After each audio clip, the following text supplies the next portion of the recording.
আজকে যে তোমাদের সঙ্গে রেসিপিটা শেয়ার করছি এটা গাজর দিয়ে। এখন ভীষণ সুন্দর লাল লাল গাজর বাজারে মানে ভর্তি বলতে পারো। তাই মনে হলো গাজরের একটা রেসিপি তোমাদের সঙ্গে শেয়ার করি। দেখো তো এই ধরনের রেসিপি তুমি আগে ট্রাই করেছো কি না কখনো? এর জন্য গাজরগুলোকে খোসা ছাড়িয়ে নিয়ে মানে আগে তো ধুয়ে ঠুয়ে পরিষ্কার করে নিয়েছি। তারপরে গ্রেটারের যে মিডিয়াম দিকটা সেইটা দিয়ে আমি এটাকে কুড়িয়ে নিচ্ছি। মোটাটা দিয়ে কুড়িও না, মিডিয়াম পার্টটা দিয়ে কুড়িয়ে নিতে হবে। এবার কোরানো হয়ে গেছে গাজরটা। এবার আমি এটাকে একটু ঘি দিয়ে গাজরটাকে ভাজবো। দেখেছো এই যে এরকম মিহি বেশ লাগছে দেখতে, আবার একদম মিহিও নয়, মানে ওই জন্য আমি ছোটোটা দিয়েও কুড়াইনি, মিডিয়ামটা দিয়ে কুড়ালাম। এটাতে মানে বেশ ঠিক হবে আমার আজকের রেসিপির জন্য। এবার ওই ঘি দিয়ে এটাকে এবার ভালো করে ভাজবো। গাজরটা অনেকটাই আছে এখানে, কেন এখানে আন্দাজ আমি বলছি 750 মতন গাজর হবে আমার আছে, তা হয়তো একটু বেশিও হতে পারে। যাই হোক, এবার এই গাজরটাকে যেহেতু অনেকটা আছে আমি এই জন্য একটু একটা ফ্ল্যাট টাইপের একটু বড় মানে পাত্র নিয়েছি। কেন নিয়েছি, এটা যদি কড়াইতে করতাম আমি তাহলে কি হতো, গাজরটা সেদ্ধ হয়ে একটা দলা দলা টাইপ হতো। বেশি আমি চাই না, আমি চাইছি যে এর যে গ্রেট মানে কোড়ানোর পর যে একটা সুন্দর এই যে সুতো সুতো টাইপের ব্যাপারটা সেটাও যেন থাকে, আবার গাজরটা প্রপার সেদ্ধও হয়।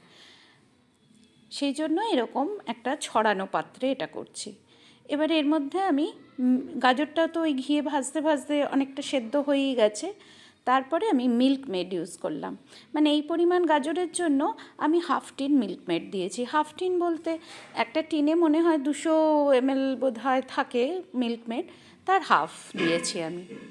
আর দিলাম 4 টেবিল স্পুন মতো চিনি ব্যবহার করছি। দিয়ে এবার এটাকে ভালো করে নেড়ে চেড়ে এটাকে বেশ শুকনো করতে হবে। এটাতেও কিছুটা সেদ্ধ হবে, তবে মানে প্রথমেই কিন্তু সেদ্ধটা করে নিতে হয় ঘিয়ে, কেননা মিষ্টি দিলে আমরা জানি তখন কিন্তু সেদ্ধটা অত ভালো আর হয় না।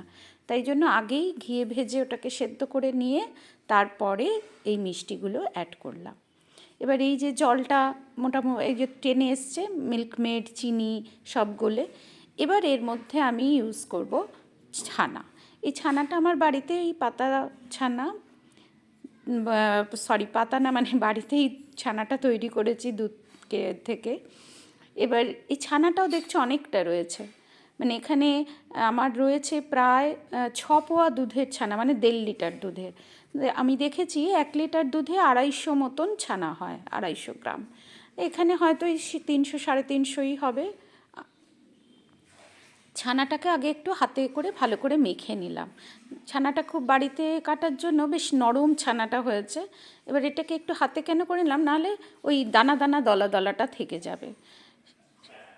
ছানাটা এমনভাবে আমি এর মধ্যে মেশাতে চাইছি যাতে বেশ একদম মানে গাজরের সঙ্গে মিশে যায়, ওরকম মানে দানা দানাটা যেন না থাকে আর কি। ঠিক যেমন সন্দেশে আমরা ছানার সন্দেশে খাই আর কি। এটা এরকমভাবে দিয়ে এবার এটাকে ভালো করে ড্রাই করে নেব। আর ছানা দিয়ে বেশিক্ষণ কুক করব না, কেন ছানা দিয়ে যদি বেশিক্ষণ কুক করি তাহলে ছানা হার্ড হতে থাকে। সেই জন্য ছানাটা শেষে দিয়ে জাস্ট মিশিয়ে নেব। এবং এরপরে আমি এর মধ্যে ব্যবহার করব একটু মিল্ক পাউডার। এই মিল্ক পাউডারটা দেওয়ার কারণে কী হবে, বেশ একটা মানে ভালো ক্রিমি একটা স্বাদ আসবে। এবং মিল্ক পাউডারও আমি এখানে ব্যবহার করলাম আন্দাজ ওই 6 টেবিল স্পুন মতন ব্যবহার করলাম। এই মিল্ক পাউডার বা মিল্ক মেড এগুলো একটু দিয়েছি বলেই চিনিটা দেখলে কম দিয়েছি। এবং এই পরিমাণ গাজরের জন্য আমি যা যা ব্যবহার করলাম সেই পরিমাণগুলো যদি ঠিক রাখে তাতে এতে মিষ্টিটা কিন্তু খুব হালকা সুন্দর মিষ্টি হয়। কারণ আমার বাড়িতে খুব একটা কড়া মিষ্টি কেউ পছন্দ করে না, তাই জন্যই একটু হালকা মিষ্টি পছন্দ করে। তাই এই মাপেই যদি রাখো, তোমাদেরও যদি হালকা খায় তাহলে এরকম হালকা মিষ্টির জন্য এই পরিমাণগুলোই ব্যবহার করো। আর যদি একটু বেশি মিষ্টি খায় তাহলে চিনি বা মিল্ক মেডের পরিমাণ বাড়িয়ে দিও। এবার লাস্টে যখন ওটা হয়েই গেল তখন একটুখানি ঘি দিলাম আর একটু ছোটো এলাচের গুঁড়ো ফ্লেভারের জন্য ব্যবহার করলাম। আর ঘিটা শেষে দিলাম কেন, প্রথমে 1 চামচ দিয়েছি, পরে ওই 1.5 চামচ মতন, চা চামচের কিন্তু ব্যবহার করলাম, কেন লাস্টে ঘিটা দিলে বেশ ঘিয়ের ফ্লেভারটা খুব ভালো পাওয়া যাবে। এবার এটাকে জাস্ট সেট করতে হবে, তাই জন্য আমি একটা ট্রের মধ্যে একটু ঘি মাখিয়ে নিয়ে এবার ওই পুরো মিশ্রণটা ঢেলে দিচ্ছি এর মধ্যে। দেখেছো একদম শুকনো হয়ে গেছে। এই মিল্ক পাউডারটা দিলাম বলে আরও খেতে ভালো লাগবে।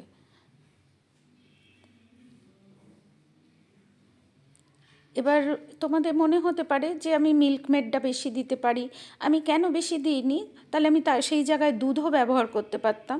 মানে ওই যে বললাম বেশি, মানে ওগুলো দিলে কি হবে, একটু বেশি টানাতে সময় লাগবে, তাড়াতাড়ি এতটা হবে না, প্লাস হচ্ছে একটু গাজরটাও বেশি একটা মাখা মাখা টাইপের সেদ্ধ হয়ে যাবে, সেইগুলো চাইনি, সেই জন্যই মিল্ক মেডও অল্প ব্যবহার করেছি, নাহলে ওটা 1 টিল মিল্ক মেডও দিয়ে দেওয়া যেত এতে, তাহলে চিনিটা হয়তো স্কিপও করতে পারতাম। এই অনেকগুলো কারণের জন্যই আমি এইভাবে সন্দেশটা বানালাম। আমি চাইছি এটা যেন গাজরের ওই পুরো ওই গ্রেটে যে গাজরের মানে ওই সিমাইয়ের মতো যে আর কি ব্যাপারটা হয় গোড়ালে পর, সেটাও যেন বেশ মুখে পড়ে, খেলে যেন মনে হয় গাজরের সন্দেশ। এবং ছানাটা ব্যবহার করার জন্য কি হয়েছে, বেশ একটা ছানার যে সন্দেশ যেমন হয় সফট, সেইটাও খুব সুন্দর লাগে আর কি। এটাকে এবার রুম টেম্পারেচারে রেখেই ঠান্ডা করব, এখন শীতের সময় তাড়াতাড়ি ঠান্ডা হয়ে যাবে। আর ওপর থেকে একটু আমি পেস্তা কুচি ছড়িয়ে দিয়েছি, দিয়ে এবার এটা যখন ঠান্ডা হয়ে এসছে তখন এটাকে আমি কেটে নিচ্ছি, যেমন পছন্দ সেই অনুযায়ী শেপে কেটে নিচ্ছি। এটা তোমাদের যেমন ইচ্ছে কেটে মানে সাইজ করে, যেমন সাইজের পছন্দ বা শেপের পছন্দ সেইভাবেই কাটতে পারো। আবার পেস্তার জায়গায় তোমরা যে কোনো নাটসই ব্যবহার করতে পারো, কাজু আছে, আমন্ড আছে, যা খুশি। আমি আজকে অনেকটা পরিমাণে বানিয়েছি, কেন বাড়িতে গেস্ট আসার ব্যাপার আছে, তাই মনে হলো শীতের সময় যখন, তখন একটা মানে বাড়িতে বানানো এরকম সিজনাল সবজি দিয়েই একটা মিষ্টি বানিয়েই খাওয়াই, সেই জন্যই এটা বানানো, আর ওই জন্যই একটু বেশি পরিমাণে বানিয়েছি। তোমরা যদি অল্প পরিমাণ করো তাহলে এটা অত বড় ফ্ল্যাট পাত্রে করার দরকার নেই, ছোটো কোনো কড়াইতেই এটা সুন্দর হয়ে যাবে। দেখতেই পেলে বেশি সময় লাগলো না, খুব অল্প সময়ের মধ্যে হয়ে যায়, এবং খেতে কিন্তু ভীষণ ভালো হয়। গাজরের হালুয়া তো আমরা সবাই খেয়েছি, কিন্তু এই রকম গাজর দিয়ে সন্দেশ, মানে এটা কি বলবো, এত ভালো খেতে হয়, মানে না বানালে বুঝতে পারবে না। তাই এই গাজরের সিজনে অতি অবশ্যই একবার বানিও, এবং বললাম যে যদি এরকমভাবে বানিয়ে দাও তোমার প্রশংসা করতে সবাই বাধ্য হবে তোমাদের। ভালো থেকো, সুস্থ থেকো।